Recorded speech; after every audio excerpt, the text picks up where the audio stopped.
अस्सलाम वालेकुम, मैं हूं कराची से आमिर फारूक। आज मैं मुस्तफा आमिर केस की इब्तिदा से लेकर आज तक की सूरत-ए-हाल आपके सामने रखूंगा, क्योंकि इस उलझे केस ने इतने पहलू बदले कि सभी कंफ्यूजन का शिकार हो गए। इसीलिए मैं 6 जनवरी से लेकर आज तक की तमाम कड़ियां जोड़कर पूरी कहानी आपके सामने रखने की कोशिश करूंगा। तो जनाब, किस्सा 6 जनवरी की शाम तकरीबन 6:30 बजे शुरू हुआ, जब 23 साला मुस्तफा आमिर डिफेंस फेज 6 में अपने दोस्त अरमगान के घर पहुंचा और इसके बाद मुस्तफा का किसी से राब्ता नहीं हो सका। मुस्तफा की वालदा जब अपने बेटे के मोबाइल पर राब्ते की नाकाम कोशिश के बाद दोस्तों से भी कुछ मालूम ना कर सकी, तो उन्होंने 7 जनवरी को दरख्शा थाने में गुमशुदगी का मुकदमा दर्ज करा दिया। मुस्तफा के पास मोबाइल में सिम नहीं थी, बल्कि नॉन पीटीए मोबाइल को इंटरनेट डिवाइस के जरिए चलाता था, मगर वालदा ने अपने बच्चे को ट्रैक करने के लिए एक आम सा फोन उसकी गाड़ी में छुपाया हुआ था। पुलिस कुछ ना कर सकी, तो वालदा ने अपनी मदद आप के तहत मुस्तफा की तलाश शुरू कर दी। सीपीएलसी से भी राब्ता किया, सीडीआर और वॉइस नोट भी हासिल कर लिए। इस दौरान उन्होंने मुस्तफा के दोस्तों को भी बुलाया और उनसे भी मालूमात हासिल करने की कोशिश की। सारे दोस्त आ गए, मगर अरमगान उनसे मिलने के लिए नहीं आया। वालदा के मुताबिक अरमगान ने इसरार करने पर उनसे बदतमीजी भी करना शुरू कर दी। इसी वजह से उनका शक बढ़ता चला गया।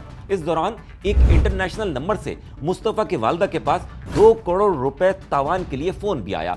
इसमें कोई शक नहीं कि इब्तिदा में मुस्तफा की वालदा ने पुलिस का काम किया और खोज लगाने में पुलिस की मदद की।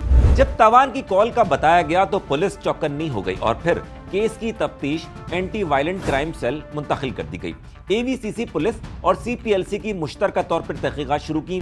अब फरवरी का महीना शुरू हो चुका था और पुलिस के पास कई टेक्निकल शवाहिद भी मिल चुके थे और इसमें इनकी वालदा का बड़ा अहम किरदार रहा। 8 फरवरी की शाम आ गई और पुलिस की भारी नफरी ने डिफेंस फेज 6 में अरमगान के घर का घेराव कर लिया।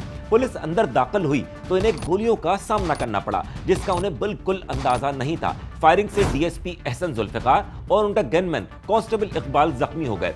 पुलिस ने भी मुकाबला किया और 3 घंटे बाद पुलिस अरमगान तक पहुंचने में कामयाब हो गई। इस वक्त पुलिस को अंदाजा हुआ कि केस की नौयत बदल रही है, क्योंकि यहाँ से उन्हें गैर कानूनी जदीद हथियार और हजारों गोलियां मिली, जिनकी मालियत 1.5 से 2 करोड़ रुपए बताई गई। इसके अलावा लैपटॉप की बरामदगी ने वो की तादाद 64 थी, उसने केस को उलझा दिया। अरमगान और उसके 2 मुलाजमीन को हिरासत में लिया। पुलिस के मुताबिक अरमगान गिरफ्तारी के वक्त नशे की हालत में था और इसने तफ्तीश में मुताजाद बयानात दिए, जिससे पुलिस और उलझ गई। पुलिस को घर में एक कालीन से खून के नमूने भी मिले। मुलाजमीन से बासपुर्स की तो उन्होंने बताया कि मुस्तफा गुज़िश्ता माह अरमगान से मिलने आया था और उन्होंने इसे कमरे तक छोड़कर वापस चले गए थे।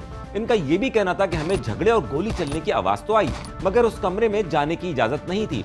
बाद में अरमगान ने कमरे में मौजूद खून के निशानात उन्हीं से साफ करवाए।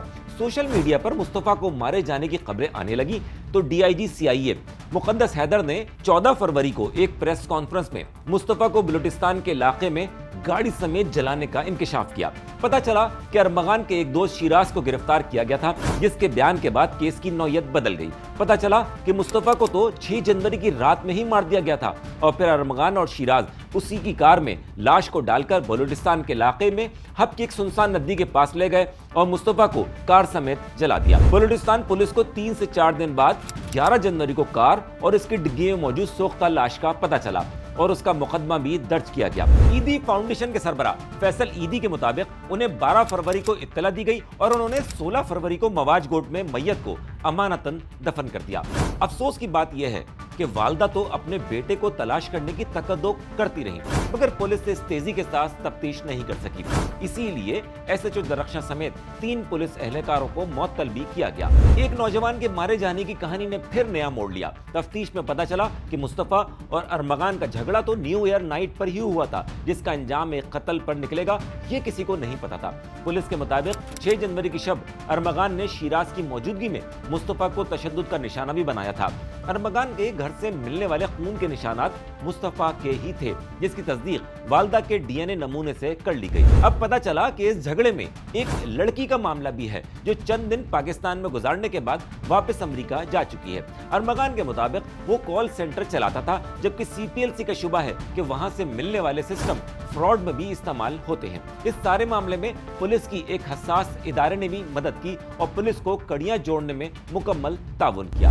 अदालत में पुलिस पुलिस सिपाही से तल्ख कलामी से मशहूर होने वाले अरमगान के वालिद कामरान कुरैशी भी मंजर आम पर आ चुके हैं। इस केस के तमाम पहलू अब भी सामने नहीं आ सके हैं। रोज नए नए इंकशाफात हो रहे हैं। खबर कुशाई की दरखास्त मंजूर हो चुकी है।